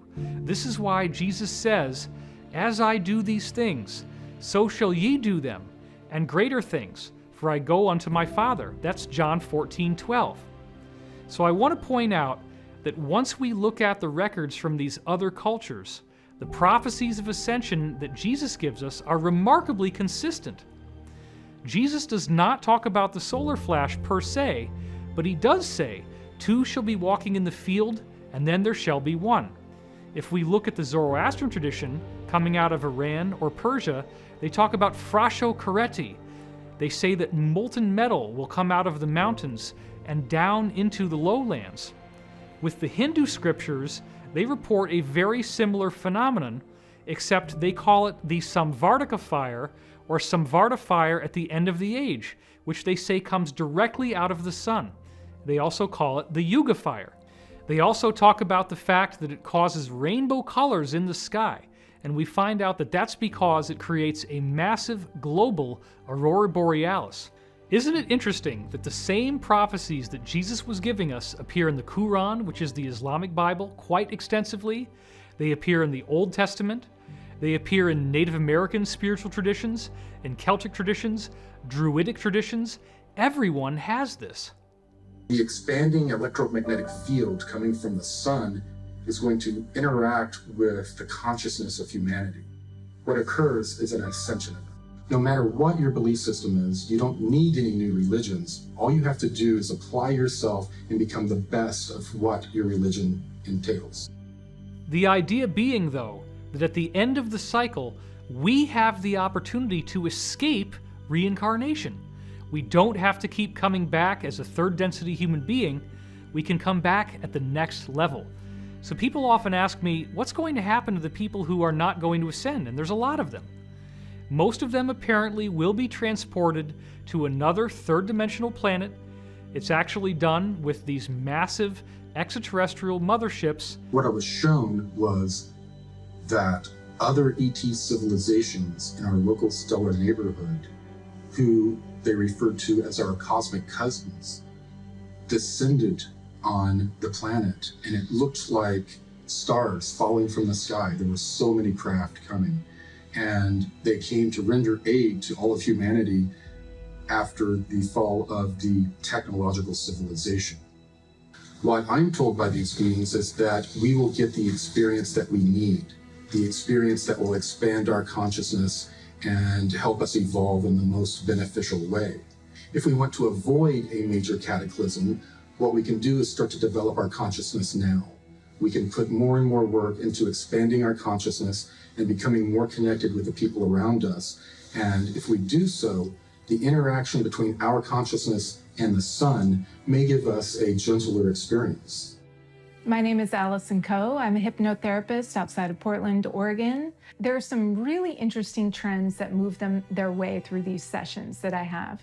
And I've been doing this for years. And at first I thought these trends were just supposed to be looked at individually. And then I decided to look at them as being stacked on top of each other to prepare us, to get us a higher perspective on what's going on. So let's look at those trends really quick. Trend 1. There is an event or solar flash that will happen to this Earth to raise the frequency and vibration of the planet and all beings on it. How are we being prepared for it? Trend 2. Smaller waves of energy are coming to the Earth to slowly raise us up. And as they do so, more and more people are awakening. Their belief systems are shattering. Anything that's holding them back is kind of crumbling. Their relationships are changing. They are raising their frequency and vibration to match this event that will happen. Trend 3. There are new Earth or Earth-like planets, higher density planets that are being prepared for humans to go and eventually move to. And people are seeing these planets in their dreams or in their meditations or in their hypnosis sessions. Trend 4. There are ships gathering all around the Earth from all over the galaxy or universe or multiverse. There are ships here. People are seeing them. People are connecting to them. Trend 5. There are higher aspects of you that are connecting to you. There are ETs and higher density versions of you that are trying to give you information and speak with you and connect with you to help raise the frequency and vibration of you and the Earth. We might then ask, why are all these sessions happening? Why are all these people all over the world who are disconnected, who aren't connected in any way, shape, or form? Why are they getting all of these messages that have this similar trend to them? Is it some sort of indication that there's this craziness moving through the world? Are they all warped in some way? Or are we all being prepared for something big that's going to happen to this Earth? When we combine all of this information together, what we see is that the extraterrestrial humans who are here now are predominantly benevolent. They would be angelic as we think of them. They are keenly interested in human spiritual evolution. We have a much smaller number of extraterrestrials who are evil or negative. They would correspond with the demons that we see in many different spiritual traditions, and their agenda is to dominate, control, and destroy the planet. It does not appear that we are on a negative timeline. It does appear that we are on an ascension timeline. And what we need to understand is that by simply following the basic principles of service to others, being more loving, being more forgiving, taking time to be patient, and learning to love yourself as well as being loving to others. That is also a very important point. Self-forgiveness, self-acceptance. In forgiveness lies the stoppage of the wheel of karma. This is one of my favorite Law of One quotes. By being forgiving and practicing forgiveness, you discharge the karma that would keep you reincarnating. There's something in your body and your mind and your spirit, because they all work together, that wants you to heal and be a whole person again. And I believe that it will set up the circumstances and the synchronicities in your life to guide you to exactly what you want, or exactly what you need to look at to heal. The body wants to be whole. It wants the whole energy field and the energy flow through the aura and the human body to be smooth and flowing. It doesn't want to be slamming up against these blocks in your body or in your consciousness. And it will keep working away at those blocks one way or another until you can find the way to heal so that energy can flow smooth again, and then you can be more seamlessly connected to the whole of the universe. If you really want to heal and you're willing to go wherever you need to go to heal, the universe will set up the synchronicities that will guide you to what you need to find out about yourself so that you can heal. It's not about what happens, it's about how we handle it and how we help those around us. And if you're watching this right now, you actually have the power to do that. And I think that's what people don't really understand, is that all of us collectively have the power to help one another no matter what's going on. Mm-hmm. Well, also on top of that, I think that when all of these things do get exposed, there's so many people in the mainstream society that are just going to be like, what is going on, you know? And they're going to look to not just us, I mean, the collective yeah, everybody who's focusing on this for answers. But I think there's a divine aspect to this where we don't even know our own potential as human beings. My dear ones, this is not gloom and doom. This is not the end of the world. Ascension is the start of a new age. You are a son or a daughter of God Most High.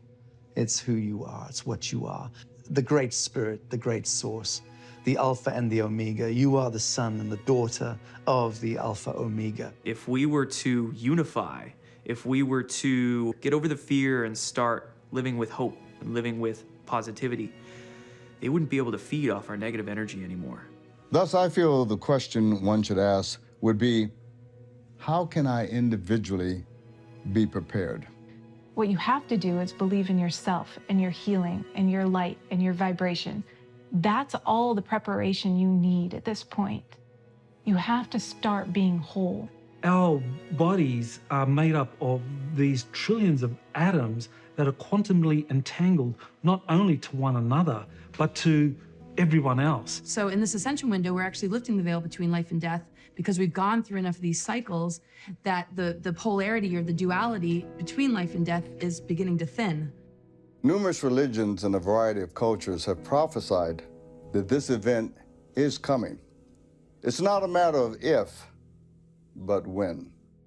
Contact is happening now, and we have to get ready for the mass event that's coming still, which is happening soon. The main message from these ETs are for us to become more spiritual and to prepare ourselves for this coming event.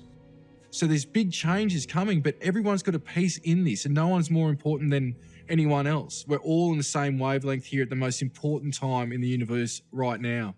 I don't care what religion you are, what color you are, what culture. It doesn't matter. That 0 point that we want to get to is right here. And when you connect with this, everything's connected. We need to reconnect with what's ethical. How do we live as a civilization ethically and morally with all the new technology that we have, that we're developing, and that we will develop in the future? And that's what we all have to do in order to be happy, be joyful, to be in the moment. You see, prayer can change some things, but some prophecies cannot be changed. The information that we have been holding back, or at least survived throughout the ages, has to be put out there. I'm offering teachings that's 20,000 years old. And all I don't need money, just people to listen. Can we retrain ourselves and even teach the next generation the value of being of service to others? To honor Mother Earth, to honor our animals, to honor one another, to respect the sovereign dignity of each individual? The best thing that you can do if you find yourself in this Illuminati in any way, the best thing you can do to absolve yourself of any karmic debt is to come forward as an insider, as a whistleblower. If you dedicate your life in service and you are willing to speak out and act on behalf of the greater good for humanity, you better believe that you can get your ticket to the ascension. You can make a difference by becoming a hero. If you become a hero, if you do the right thing, you do not have to be condemned. You do not have to miss out on this ascension process. So I believe we must remember that the spiritual forces that exist on earth are real, that the different teachers from different religious backgrounds did come in with a message.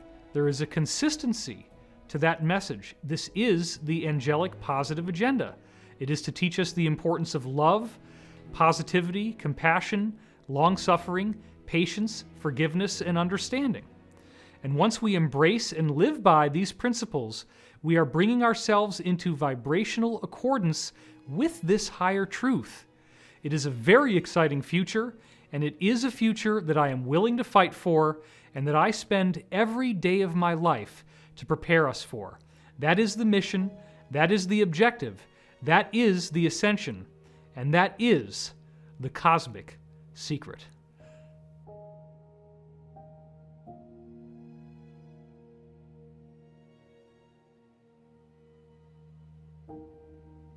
You are the conduit between the spiritual realms and the physical realms. You are the convergence of science and spirituality. The choice is up to each of us, but the answer is yours and yours alone. Will you choose fear or will you choose love? That is the only question.